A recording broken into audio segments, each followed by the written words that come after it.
খুবই অবাক করা একটা রিপোর্ট। ২৪ লাখ টাকার গাড়িতে চড়েন পদ্মা ওয়েলের কোটিপতি কর্মচারী। কোটিপতি কর্মচারী, এটা হয় কখনো?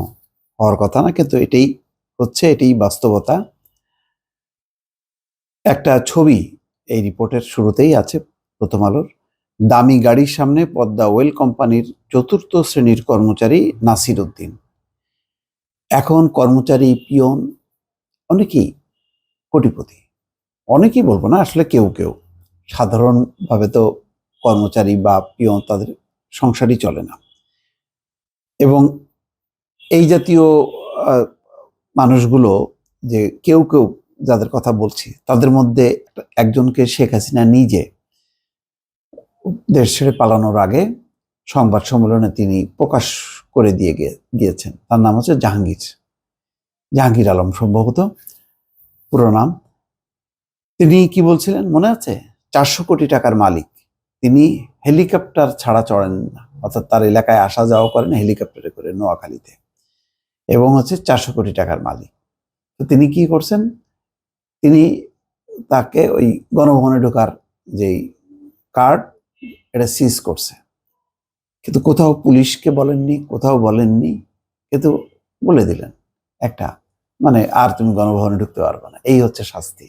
শেখ হাসিনার সর্বোচ্চ শাস্তি কি? ৪০০ কোটি টাকার মালিক, হেলিকপ্টার ছাড়া চড়েন না যিনি, তার জন্য শাস্তি হচ্ছে তুমি আর গণভবনে ঢুকতে পারবে না। এই হচ্ছে শাস্তি। এই ছিল শেখ হাসিনার শাসন। তো আরো তাহলে চিন্তা করেন, এই যদি হয় অবস্থা, তাহলে বিভিন্ন প্রতিষ্ঠানগুলোতে কোনো নিয়ন্ত্রণ আছে? যে যেভাবে পেরেছে লুটেপুটে খেয়েছে। আর তেল কোম্পানির কর্মচারী তো মানে বলাই বাহুল্য, যে তেল চুরি কত প্রকার এবং কি কি সব তারা জানে।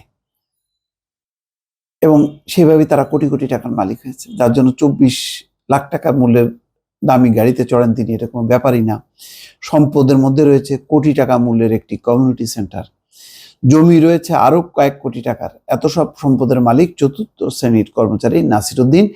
তিনি পদ্মা ওয়েল কোম্পানি লিমিটেডের ক্লারিক্যাল সুপারভাইজার, পাশাপাশি তিনি কোম্পানিটির সিবিএর সাধারণ সম্পাদক। দুর্নীতি দমন কমিশনের তদন্তে নাসিরের অবৈধভাবে কোটি টাকার সম্পদের মালিক হওয়ার তথ্য উঠে আসে। তিনি এসব সম্পদ যাতে হস্তান্তর বা স্থানান্তর না করতে পারেন, এই জন্য এসব সম্পত্তি ক্রোকের নির্দেশ দিয়েছে আদালত। দুদকের আইনজীবী কাজী সানোয়ার আহমেদ জানাচ্ছেন, সিবিআই নেতা নাসির উদ্দিনের ২,৪৫,০০,০০০ টাকার অবৈধ সম্পদের তথ্য পায় দুদক। তিনি এসব সম্পদ যাতে হস্তান্তর করতে না পারেন, দুদকের আবেদনের পরিপ্রেক্ষিতে আদালত তা ক্রোকের নির্দেশ দিয়েছেন।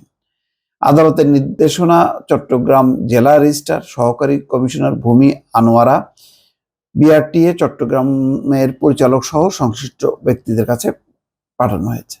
নগরের পতেঙ্গায় পদ্মা ওয়েল কোম্পানিতে অস্থায়ী নিরাপত্তা কর্মী হিসেবে যোগদানের পর ১৯৮৬ সালে পিয়ন পদে তার চাকরি নিয়মিত হয়। তখন তার বেতন ছিল ২৩০ টাকা।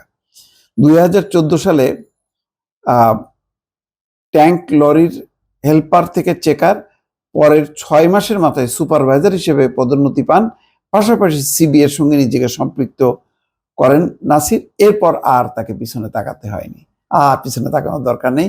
২৪ লাখ টাকার গাড়ি চলেন, কোটি কোটি টাকার তার সম্পদ, তারপরে আলিশান সবকিছু আছে।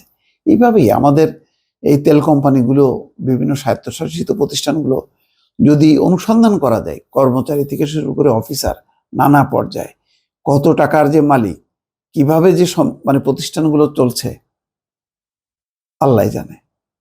তো এগুলি আসলে মাঝে মধ্যে দুই একটা খবর আপনাদের সামনে আসে, কিন্তু অধিকাংশ খবরই আসলে চাপা পড়ে, এগুলির দিকে আর তাকানো হয় না। ভালো থাকবেন, আল্লাহ হাফেজ।